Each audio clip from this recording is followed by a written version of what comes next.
The Dragonstone. Siegfried returned to his lodging that evening, feeling happier than he had ever done before. Early next morning he rode out into the wood to hunt, but his thoughts were so full of Cremehild that he let the game pass by unheeded. Coming back empty-handed in the afternoon, he found both town and palace in great confusion.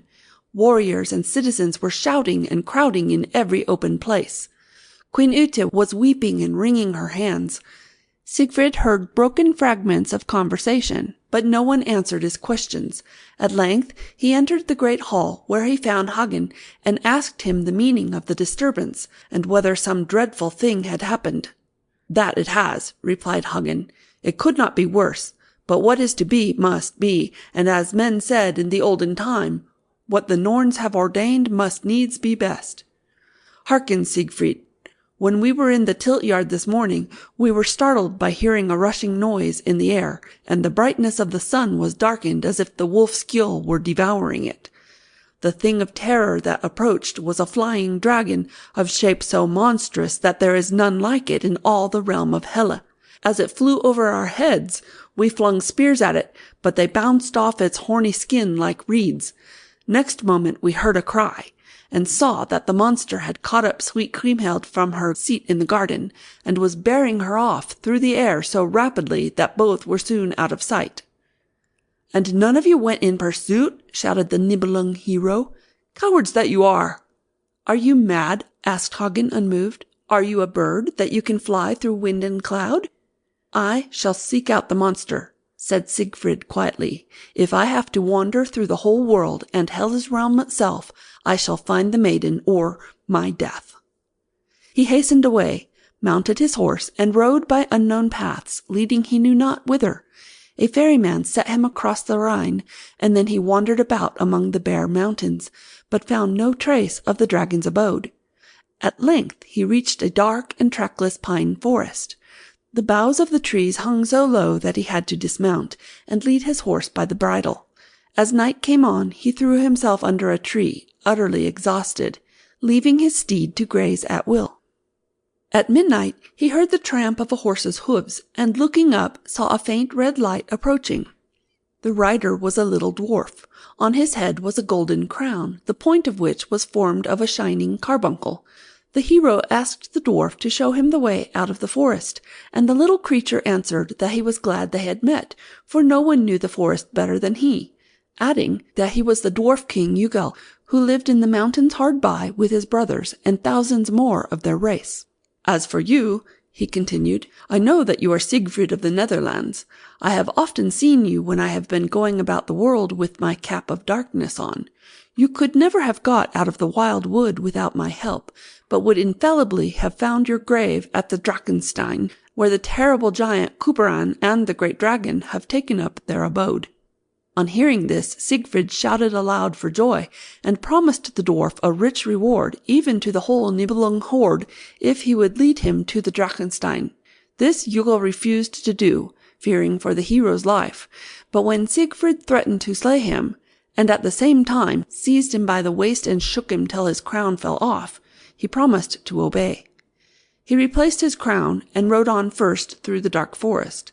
At daybreak they reached their destination. "Knock at that door," said the little king. "It is there that Couperin lives. If you are hero enough to slay the giant, I and mine will serve you, for now we are entirely in the power of that monster." Having thus spoken, he donned his cap of darkness and vanished. Siegfried knocked at the door, at first gently, then louder and louder, at the same time shouting to Couperin to give him the keys of the Dragonstone. Suddenly the door sprang open. The giant rushed out in a tremendous passion, and asked in a thunderous voice what Siegfried meant by disturbing his morning's sleep. With these words he hit out at the warrior with the pole he had in his hands, which was taller than any of the tree-tops, and every blow of which rang like a castle bell. Siegfried sprang aside to avoid the pole, and then the battle began. The giant swung his pole with such good will that trees and rocks came rattling down, but he never succeeded in touching his agile foe. At length, holding his weapon in both hands, he brought it down on the ground with such terrible force that it clove the earth 3 fathoms deep. As he stooped to draw it out, the hero sprang upon him and gave him 3 deep wounds. The giant, howling with pain, slunk into his dwelling and slammed the door behind him. Siegfried battered at the iron door but could not move it. He sought to force an opening with his good sword and succeeded in cutting some holes and crannies. He peeped into the inner room and saw the giant binding up his wounds, and then arming himself in a suit of mail that glistened like the sun when mirrored in the sea. In another minute Couperin came forth, and the combat was renewed. After a long struggle, Sigurd had the best of it, and the giant begged for his life, swearing to be a true comrade and helper in the hero's fight with the dragon, who could not be overcome without his aid. Upon this, Siegfried gave Couperin his hand in friendship, bound up his wounds, and promised on his side to be his faithful comrade. But as he entered the cavern first, the false giant hit him so hard a blow on his helmet that he fell senseless to the ground. Ugle, who was watching all that passed unseen, came up at the same moment and flung his cap of darkness over the hero. While the monster thought he had vanished through enchantment and felt about for him outside, Siegfried recovered from his swoon, sprang to his feet, and, tearing off the cap of darkness, cut down the giant with the first blow. He once more forgave the traitor, but forced him to go on before. Faithless Couperin again tried to murder the hero at the entrance of the Dragonstone, and Siegfried would not have again forgiven him if he had not needed his help to save the maiden. The giant now brought out the key, unlocked the door, and led the hero through many passages into a vaulted chamber, in which a soft twilight reigned. Looking around, Siegfried saw her whom he sought, looking pale and wan, but very beautiful. He called her name and hastened to her. He even dared to clasp her in his arms. He felt that she returned his kiss, and the consciousness that he was loved made him feel so strong that he could have fought all the powers of hell for her sweet sake. Cremehild wept bitterly and entreated him to be gone before the dragon came back. But Siegfried asked for nothing better than to come face to face with the monster, hew him in pieces, and save the princess. The giant now told them that a sword was hidden in the Dragonstone, so fashioned that it could cut through the scales of a dragon. The warrior set out to fetch it, accompanied by Couperin and Cremehild. Siegfried saw the hilt of the sword on a ledge of rock just below the edge of the beetling cliff. He stooped to pick it up, and at the same moment the monster seized him and strove to fling him over. A terrible struggle began, in which the bandages came off the giant's wounds, his blood streamed down, his strength failed him, and Siegfried flung him into the depths below. A loud laugh of joy was heard, and the victor, turning, saw King Ugle, who thanked him heartily for having delivered the dwarfs from their cruel taskmaster. At his command, a number of mannikins appeared, bearing food and wine to refresh the brave warrior after his exertions.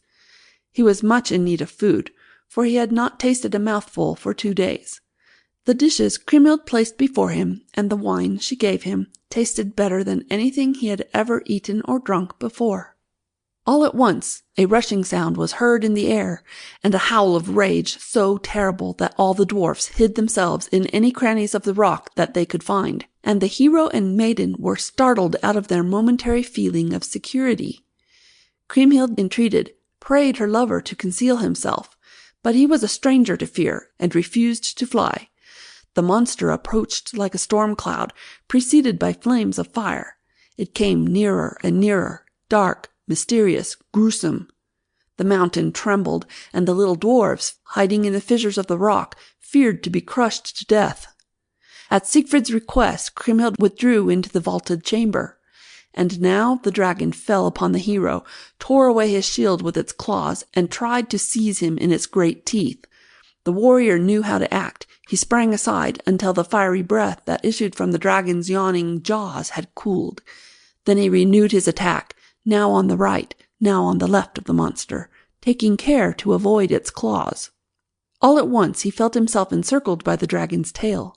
He made a marvelous spring, freed himself, and sought to attack the creature in front, where it was undefended by scales. Upon this, the dragon caught him so tight within its curling tail that he could not free himself.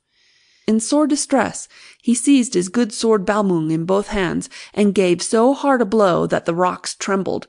But his object was attained. The tail was cut off and rolled thundering over the edge of the cliff. A second blow, as hard as the first, divided the monster in two. 'Tis true, the jaws still snapped at the hero, but he, with the last effort of his strength, flung the pieces over the cliff. Having done this, he fell back exhausted and half stifled by the poisonous breath with which the dragon had so long surrounded him. When he came to himself, he found Cremehild's arms round him, and the dwarfs busily engaged burning herbs and sprinkling essences to do away with the baneful effect of the fetid odors with which the place was impregnated. The dwarfs now led the hero and the maiden into their underground kingdom, where a feast was prepared for them. While they rested, Ugal told them that the dragon had formerly been a man of handsome figure and face, but that a mighty enchantress, whom he had deserted, changed him into a dragon, under which form he was to remain for the rest of his life, unless a pure maiden should consent to marry him within 6 years. The dwarfs offered the warrior his choice of all their treasures. He took certain things from them, placed them on his horse beside Cremehild, and, accompanied by Ugal, set out on his return to Worms. When they reached the edge of the wild forest, the dwarf king looked at him sadly and said, "You must know, bold warrior, that your life will be short but glorious. You will fall by the envy of your own kindred, but your fame will last through all ages, and your name will be held in honor by the bards of every nation as long as the human race exists on the earth." Ugal then took leave of him, and returned to his home in the forest. When Siegfried and Cremehild came down to the banks of the Rhine, the hero took the treasure that the dwarf had given him and sunk it in the deep waters of the river. "What is the use of gold to me?" he said. "My life is to be short but glorious. Hide it in thy bosom, mighty river. May it gild thy waves and make them gleam more brightly in the sunlight. Gold does the devil's work in the hands of the children of men. It sharpens the assassin's dagger to strike some unsuspecting heart, perhaps mine. But as yet I live in the light of day. I will rejoice in my glory and in my love for the sweetest maiden on the face of the earth." He then rejoined Cremehild and called the ferryman to take them across the Rhine, after which they pursued their way to Worms, and were received there with great rejoicing. Siegfried took the first opportunity, when he found Gunther alone, to ask him for his sister's hand, and the king answered, "I will give her to you with all my heart, if you will first help me to win a high-born and most heroic woman to be my wife. I mean Brunild, the proud queen of Isenland, for whose sweet sake many a wooer has already gone to his death." "I know her well," replied Siegfried, "and have seen how she bears herself in the fray. She fights bravely and well, yet I do not fear but that she will find her masters in you and me. You will do well to prepare for an early start, that we may get back before the end of summer." Queen Ute and her daughter feared the result of the adventure, but Siegfried told them to be of good courage. He promised to stand by Gunther in life and death. Even the proud queen of Isenland would scarcely prove so hard an antagonist as the monster of the Dragonstone. The king proposed to take 1,000 warriors in his train, but Siegfried dissuaded him, and when at last they started, the party of adventurers consisted of Gunther, Grim, Hagen, Dankwart, and himself.